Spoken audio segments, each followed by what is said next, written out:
5 जून 2023 जब पुलिस को एक शव मिलता है जो एक 65 ईयर ओल्ड लेडी का होता है।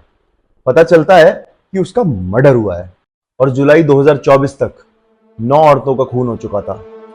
आसपास में बहुत हड़बड़ी मच गई थी, आसपास के लोग डरने लगे थे, औरतें घबरा गई थी कि ऐसे कत्ल क्यों हो रहे हैं, जो कि उनके आसपास से ही, उनके मोहल्ले में से ही हुआ करते थे। ये कहानी है बरेली की, जहाँ पे एक सीरियल किलर बड़ी बेरहमी से 45 से 65 साल की औरतों को कत्ल कर देता था और जिनको वो बोलता था शिकार। विक्टिम की बॉडी 2 पुलिस स्टेशंस के 25 किलोमीटर के रेडियस में मिलती है।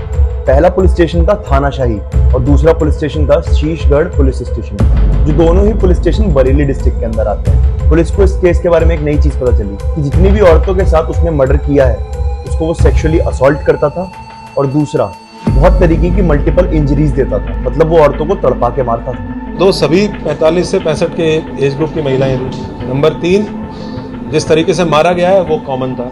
जितनी भी औरतों की लाश मिली वो मिली गन्ने के खेत के अंदर, और इसमें भी एक पैटर्न ये था कि सारी औरतों के कपड़े फटे हुए होते थे और उन औरतों के गले पे बाईं तरफ वो एक नॉट बांध के उनकी बेरहमी से हत्या कर देता था। किसी घर में या किसी बिल्डिंग में घटनाएं नहीं हुई है, खेत में घटनाएं हुई है या खेत के नजदीक सुनसान एरिया में घटनाएं हुई है। जब पुलिस ने खूनी की तलाश करी तो उन्होंने 22 टीम्स बनाई, जिसके तहत वो सिविल ड्रेसेस में रहते थे और जितने भी एरियाज हैं जिनके आसपास मर्डर हुआ है वो वहां पे जाके सीसीटीवीज देखा करते थे, आसपास सिविल ड्रेस में ही पूछताछ करते थे ताकि कहीं ना कहीं उन्हें कोई ना कोई सुराग मिले जिससे वो खूनी तक पहुंच पाए। सीसीटीवी कैमरा, लगभग 1500 सीसीटीवी कैमरा की फुटेज हम लोगों ने देखी।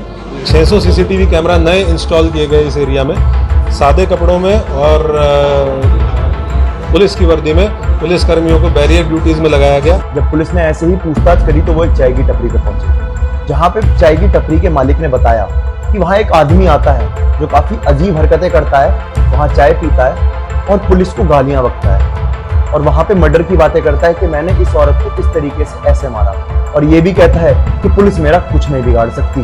पुलिस ने उस चाय वाले की मदद लेके 3 स्केचेस बनाए, जिसको 4 अगस्त 2024 को पुलिस ने रिलीज करा और उस खूनी पे 25,000 का इनाम भी रखा।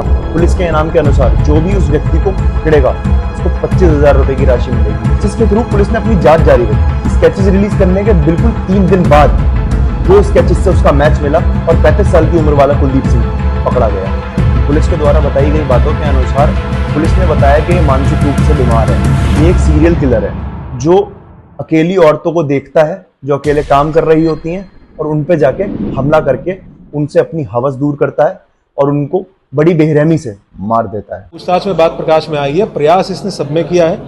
प्रयास के बाद नेचुरल सी बात है कि कोई अनजान व्यक्ति है, महिला विरोध करेगी और जैसे ही महिला विरोध करती है तो तुरंत इसका जो एग्रेसिवनेस है वो बाहर आ जाता है कि मुझे किस तरीके से मना कर दिया गया। पुलिस की माने तो पुलिस ने इसको मानसिक रोगी भी घोषित कर दिया था। पहले महिला से बहुत प्यार से बात करता है, उसको अप्रोच करता है, फिर 10 से 20 मीटर दूर ले जाके उसको बोलता है कि मुझे सेक्सुअल फेवर्स चाहिए। जब महिला मना कर देती है तो ये हाइपर एग्रेसिव होके उसकी चुन्नी से, उसकी साड़ी के पल्लू से या सूट फाड़ के उसी के कपड़ों से उसका गला घोट के उसकी हत्या कर देता था। जब कुलदीप से बातचीत करी गई तो पता चला कि उसको एक बचपन का ट्रॉमा है, इसमें उसके पिताजी उसको बहुत मारा करते थे और उसकी जो स्टेप मदर थी वो उसको बहुत मारा करती थी, जिस वजह से वो बचपन का ट्रॉमा उसके सीने में इस तरह घर कर गया कि वो एक सीरियल किलर बन गया।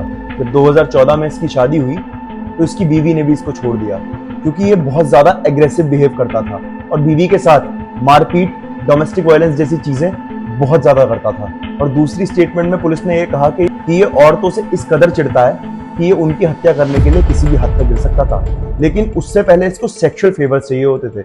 जब पुलिस का दूसरा पहलू देखा गया तो ये मानसिक रूप से बीमार है, लेकिन जब भी ये कत्ल करता था तो ये इतना सचेत रहता था, इतना ज्यादा केयरफुल रहता था कि पुलिस इसको पकड़ ना पाए। ये सबूत मिटाने की भी पूरी कोशिश किया करता था। और एक केस में कुलदीप ने जिस औरत की हत्या करी उसका ब्लाउज और उसकी बिंदी और चूड़ियां ये अपने घर ले गया था और उनको as a trophy, as a reward ये अपने घर पे रखा करता था। और न्यूज ऑफ पुलिस की माने तो इसने सिर्फ अभी 6 मर्डर्स ही एक्सेप्ट करे हैं कि हाँ मैंने 6 कत्ल किए थे, लेकिन इसने बाकी के 3 कत्लों को एक्सेप्ट नहीं करा है। आपके हिसाब से क्या बाकी के 3 कत्ल किसी और ने किए या ये उन 3 कत्लों को मानना नहीं चाह रहा? अगर कोई आदमी 6 कत्ल मान सकता है तो वो अपने 3 और कत्ल क्यों नहीं मान रहा? इसकी तफ्तीश अब तक जारी है। आपको क्या लगता है इस केस के बारे में? आप भी मुझे बताइए। बाकी कुलदीप सिंह जैसे लोगों से हमेशा सावधान रहें।